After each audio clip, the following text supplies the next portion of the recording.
My husband suddenly lost his memory. The doctor said it was just temporary amnesia, but he specifically forgot about me, his wife. I waved our marriage certificate in front of him. You really don't remember me? He frowned and stepped back. Miss, please behave yourself. Since it was fate, I simply took him to the Civil Affairs Bureau to get the divorce certificate. Who knew that very evening, he stormed into the KTV, pulled me out from a group of handsome guys. I only lost my memory for one day, and you're already eager to divorce? Do I disgust you that much? When I pushed open the ward door, Ethan was leaning against the headboard. There was gauze on his forehead, his face was a bit pale, but his spirits seemed good. What surprised me was that a strange woman was sitting by his bed.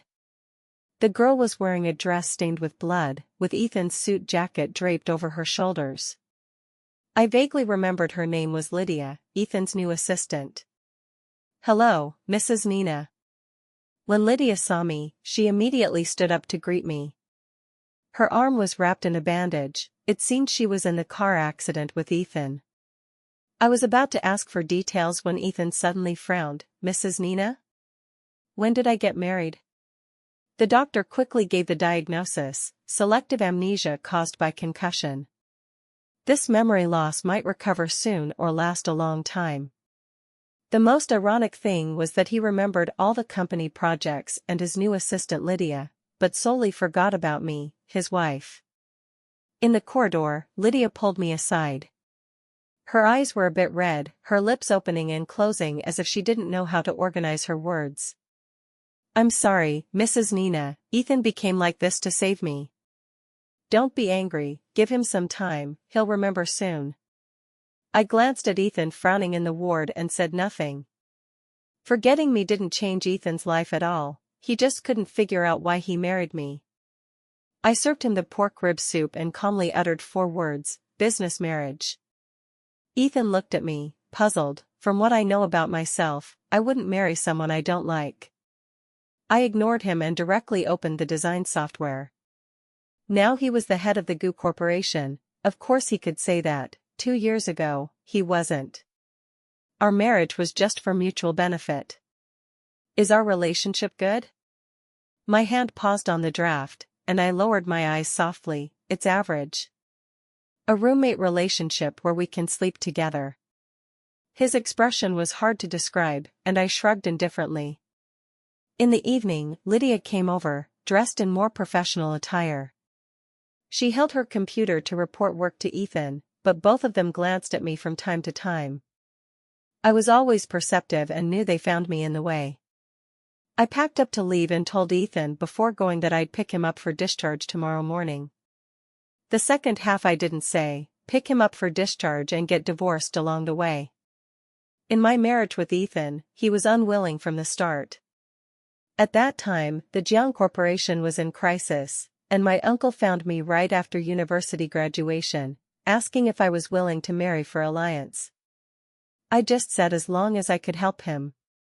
When I was 5, my parents died unexpectedly, and I was taken to my uncle's home to live with their family. My uncle ran a company, the family was well off, my aunt was good to me, and materially, I had everything my cousin had. Over the years, I've always been grateful. Now that the Jiang Corporation was in crisis, just needing me to marry someone to solve it wasn't a problem.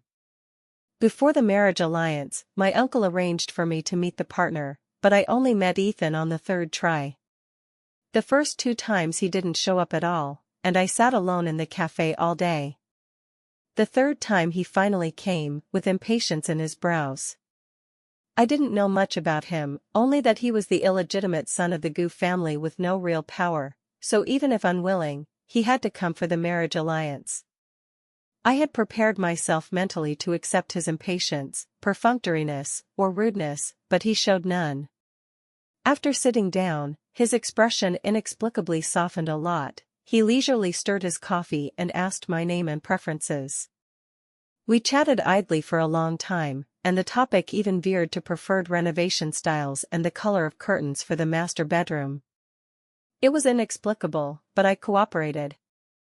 3 months later, we got married. The wedding house was decorated entirely to my liking, even the slippers were rabbit-shaped. On the wedding night, he gave me a card, a car, and the property transfer deed for the wedding house.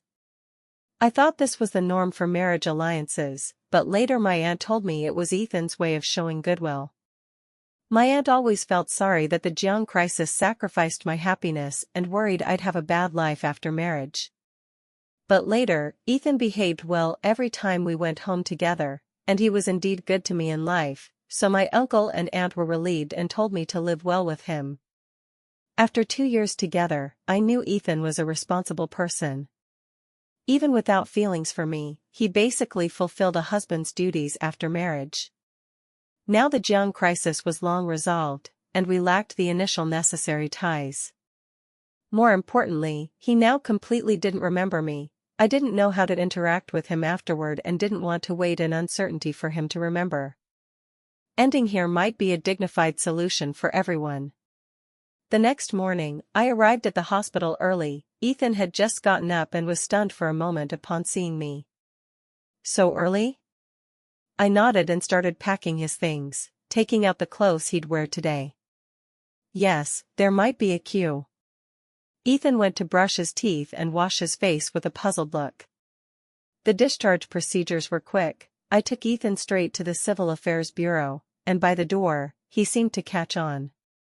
He leaned back in the seat, watching me take out the documents from my bag, and glanced at me faintly. "The queue you mentioned is for divorce?" I nodded and unbuckled his seatbelt for him. "Yes, now the marriage window is empty, but the divorce window is crowded. We'll miss it if we're late." He grabbed my wrist and squinted. "How come I didn't know I was getting divorced today?" I let him hold it without resisting, instead looking straight into his eyes. "You know now." He said nothing and didn't let go.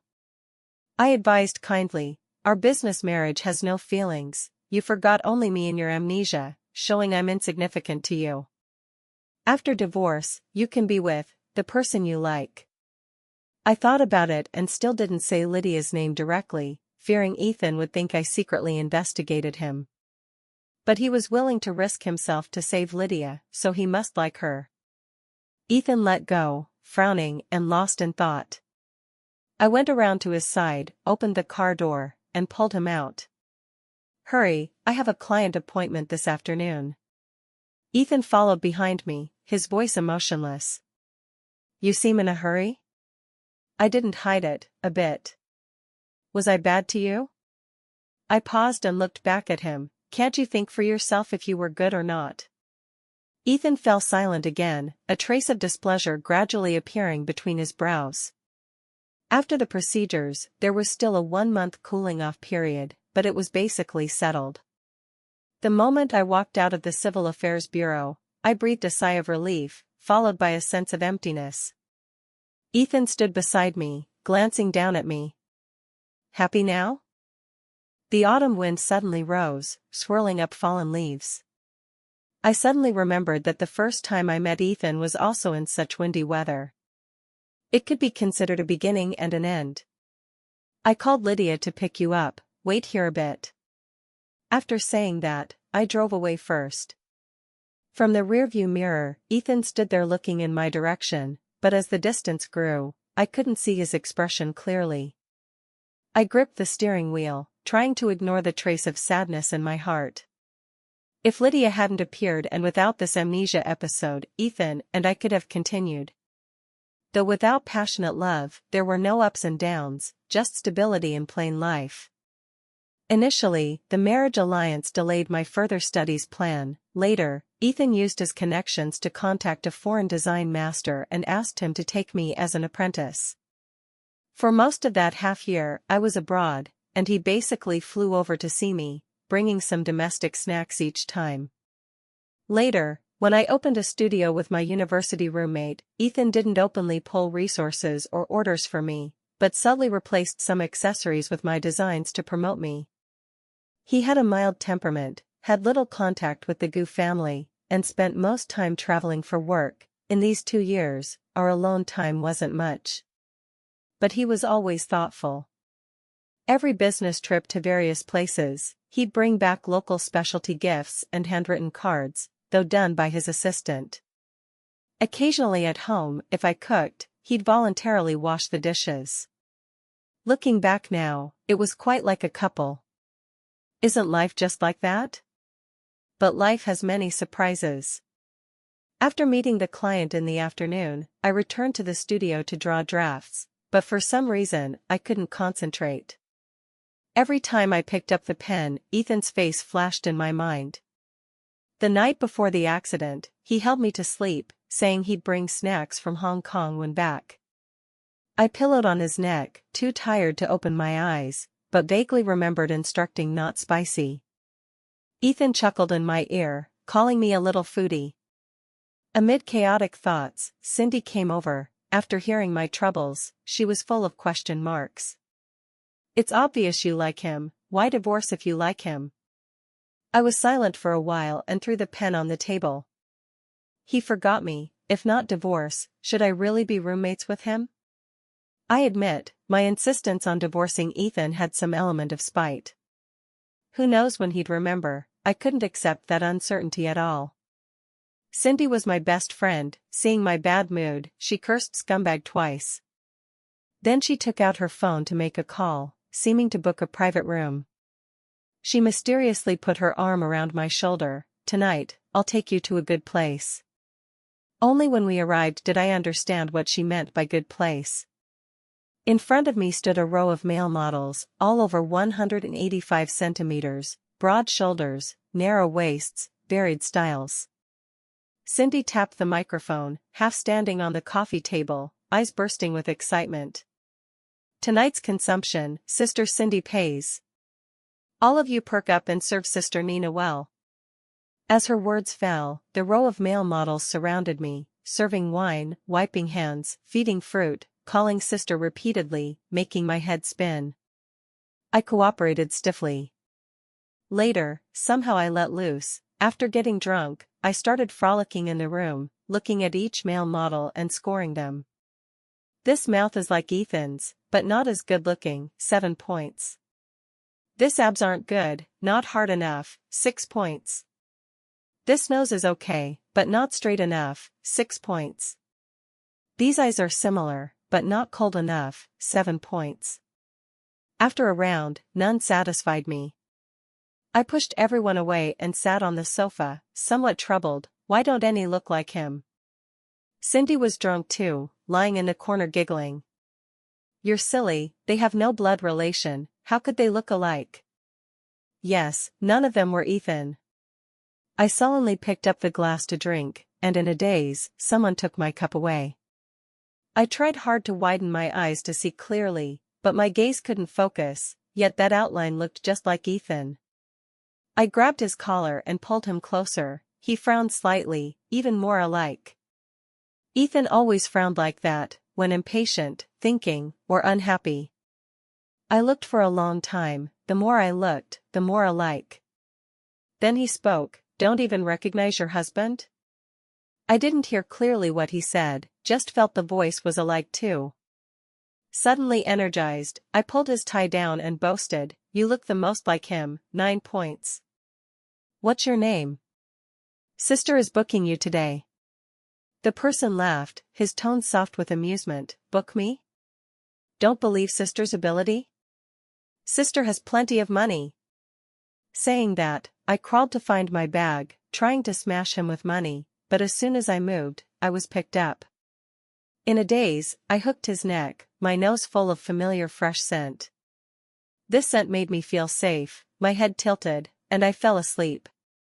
When I opened my eyes again, I was in pajamas lying in Ethan's arms. Looking around, it was our home's master bedroom.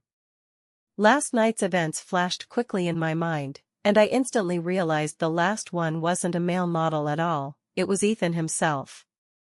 He took me away. What about Cindy? I quickly got up to find my phone but was pulled back. Ethan hugged me from behind, his voice lazy. Awake? Headache? I pulled some distance. Where's Cindy? She's fine. I opened a room for her in the hotel upstairs. I breathed a sigh of relief. Half relieved, I noticed something new off. Ethan, had he recovered his memory? I stiffly turned my head, meeting Ethan's deep eyes. He had a smile on his lips, and I inexplicably felt guilty. Nina, she's fine, let's talk about us. I pushed him away and rolled to the other side of the bed, trying to regain composure. What about us? Ethan lifted the blanket, got out of bed, fetched a cup of warm water, and handed it to me. When others have a car accident and hit their head, wife's care and comfort. When I do, my wife squeezes time in her busy schedule to divorce me. It couldn't be put that way. Nina, I was amnesic for only 23 hours total, and you completed the procedures. Do you dislike me that much? Average feelings, sleepable roommate relationship, that's how you define me. You want divorce that badly? In these 2 years, you really have no feelings for me? 3 extreme questions in a row. I didn't know which to answer first. Then suddenly realizing, my head hurt badly from the hangover. I put down the cup, held my head, almost blurting "Master, stop chanting," but held back.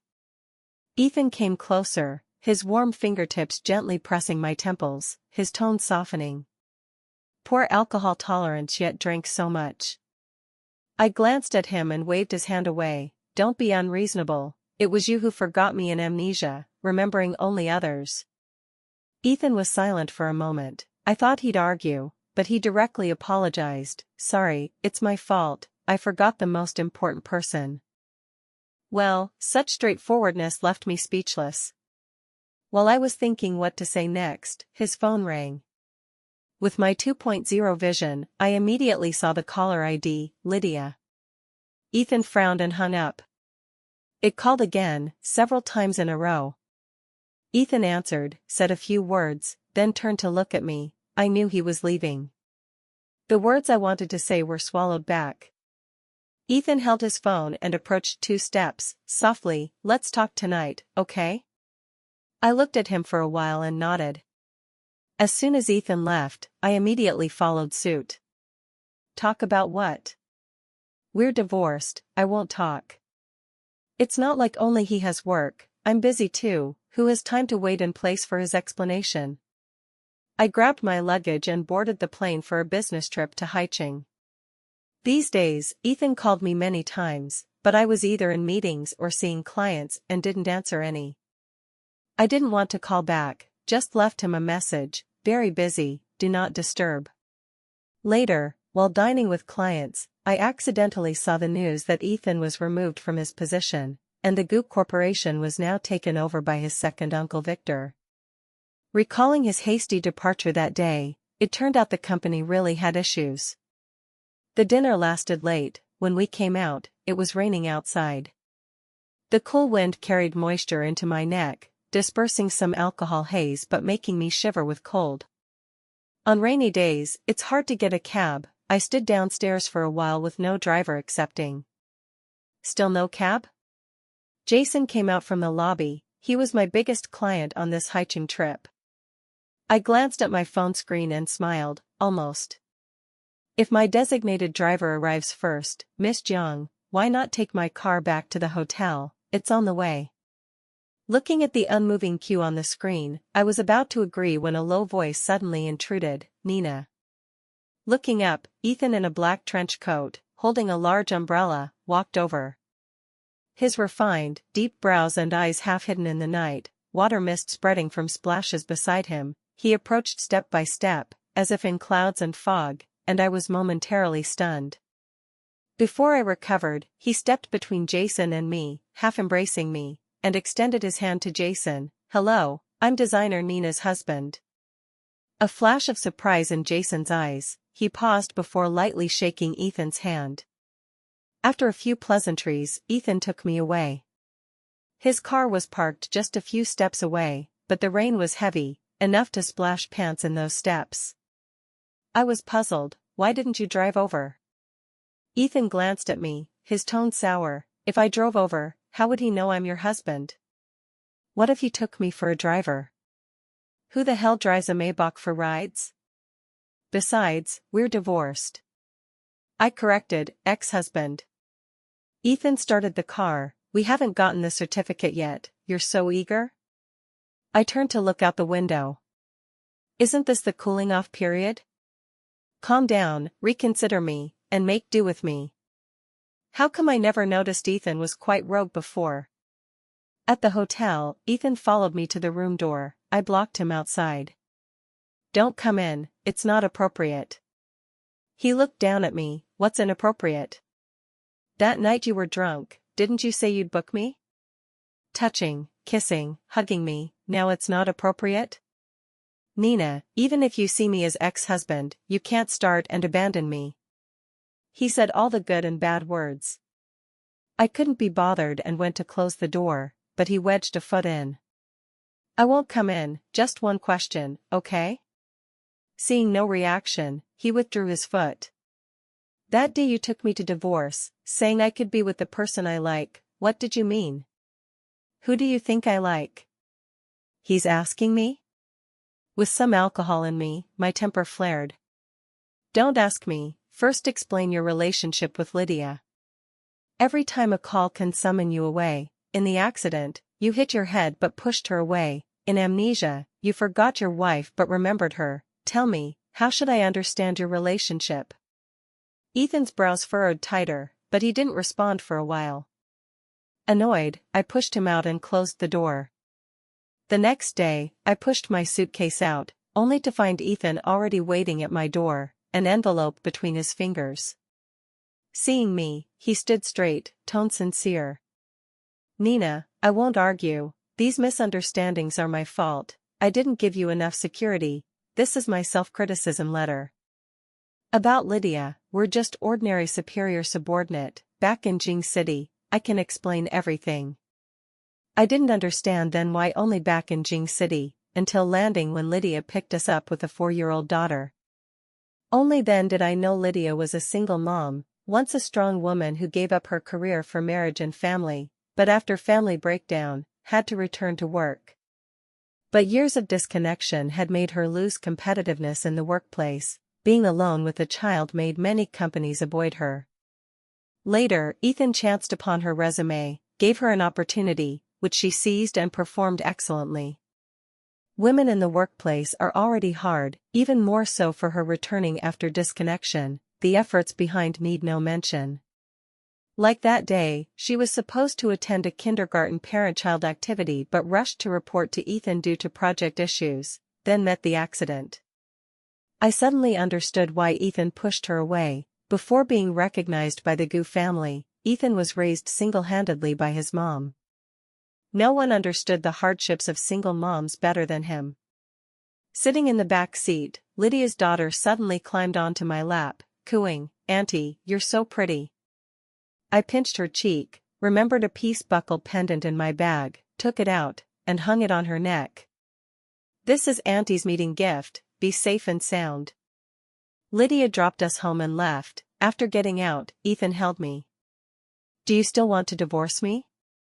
Before I spoke, he continued, "No divorce, before, you tricked me, doesn't count." "Me? When did I trick you?" He asserted, "You lied saying our feelings are average, we're just roommates, took advantage of my amnesia to divorce. See, if you take me now, would I go? Isn't that tricking?" Such weird logic. He stepped closer, suddenly grabbed my hand and placed it on his abs. "Didn't you complain others' abs aren't hard enough? Mine are, touch as much as you want."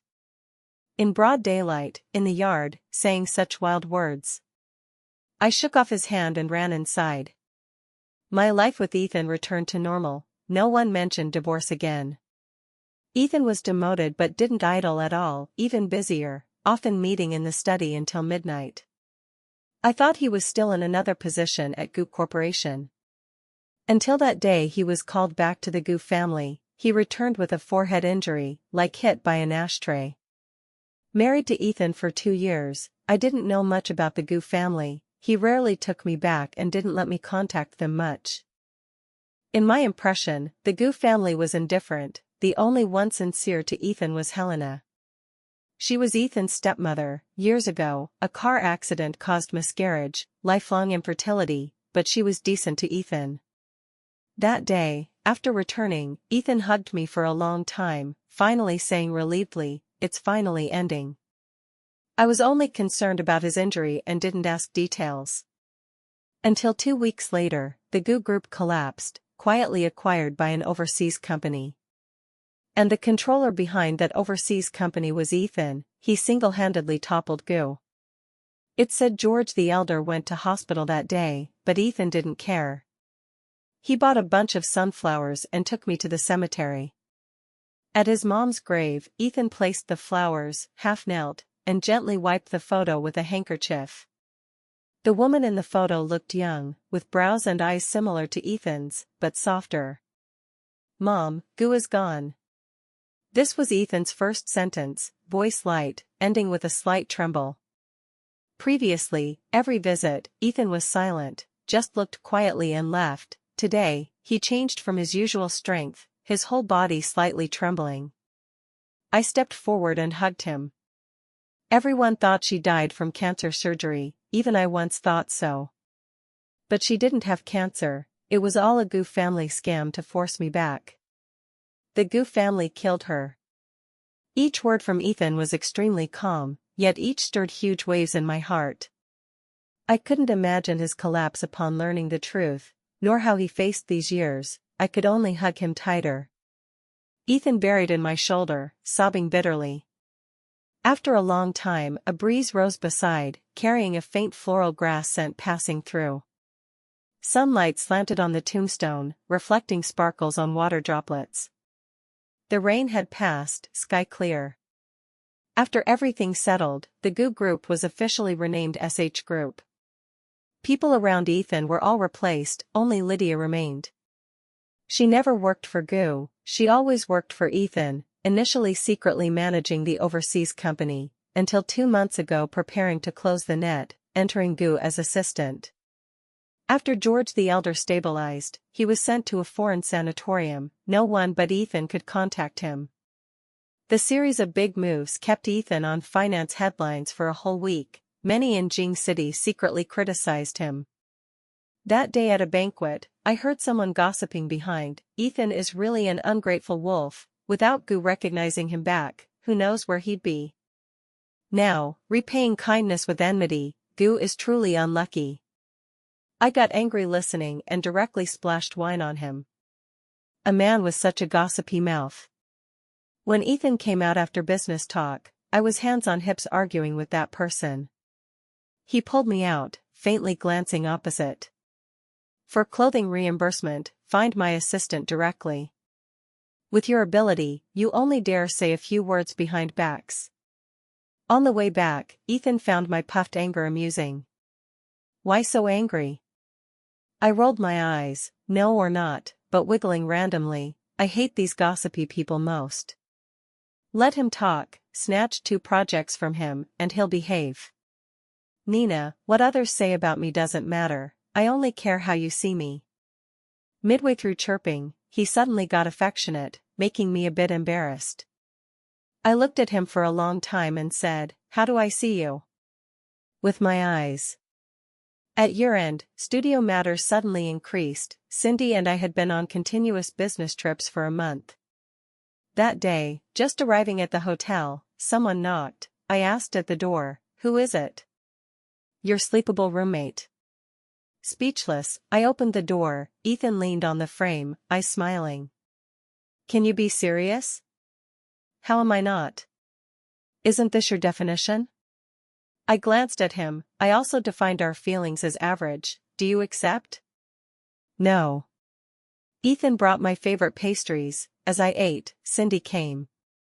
She was probably too excited. When the door opened, she didn't lift her head but kept talking. "Quick, quick, there's a highly rated male model club nearby. While your husband isn't here, let's hurry." The rest stopped abruptly. Cindy and I, mouth full, stared at each other, realizing the door opener was Ethan. Her pupils dilated instantly, then she turned and left. I was doomed. All night, Ethan asked dozens of times, male models better looking or him, their abs harder or his. Tossed until midnight, I fell asleep. In a daze, Ethan got up to answer a call. then woke me. His expression grave. We need to go back to Jing City, Aunt Shen had an accident. In my impression, Helena was gentle, loved wearing qipao, well-maintained, always elegant and refined whenever seen. She said women can age but can't stop loving beauty. So when I saw that blood-covered body, it was hard to accept at once. After Gu collapsed, Victor disappeared. Helena somehow learned his whereabouts and drove to kill him. Ethan said the accident years ago causing her miscarriage and infertility was deliberately arranged by Victor to seize inheritance. These years, he searched for evidence but no progress, those things were long destroyed. So Helena chose such a tragic way to retaliate. A week after Helena's cremation, I received a package with a card and a bracelet. The card had only 4 words, left for Nina. My eyes teared up. I only wish she doesn't meet good people in her next life. In the biting winter, it was suddenly New Year. The studio gave early holiday, big red envelopes to each employee, thanking their hard work past year. Ethan, true workaholic, stuck to post on New Year's Eve, locked in study meeting all day. The home housekeeper aunts went back home. I rarely cooked a table of dishes but accidentally mixed salt and sugar, totally inedible. Ethan first forced compliments, finally put down chopsticks. How about eating out? I shook my head, went back to kitchen, found 2 instant noodles. On family reunion night, Ethan and I sat in living room watching Spring Gala while eating instant noodles. He was quite happy. Is this a new flavor? How come different from before? I stiffened. Not expired, right? Actually not. I added vinegar to his bowl. This morning, Jason sent a normal New Year greeting, seen by him, then he used it as excuse to toss me again. Loves jealousy, so eat more vinegar. The spring gala was ending, I was drowsy, turned head and it was snowing outside. I put on coat and ran to yard, snowflakes fluttering down. Living room started countdown, Ethan stood behind, warm palm on my cheek. Any wishes for the new year? Wishes said aloud won't come true. Ethan smiled, tone lazy, try wishing to me, guaranteed to work. I turned back, a snowflake landed on Ethan's lashes. I tiptoed and kissed him. New Year bells rang, distant horizon exploded with brilliant fireworks. I silently wished in my heart. New Year begins, peace in all seasons.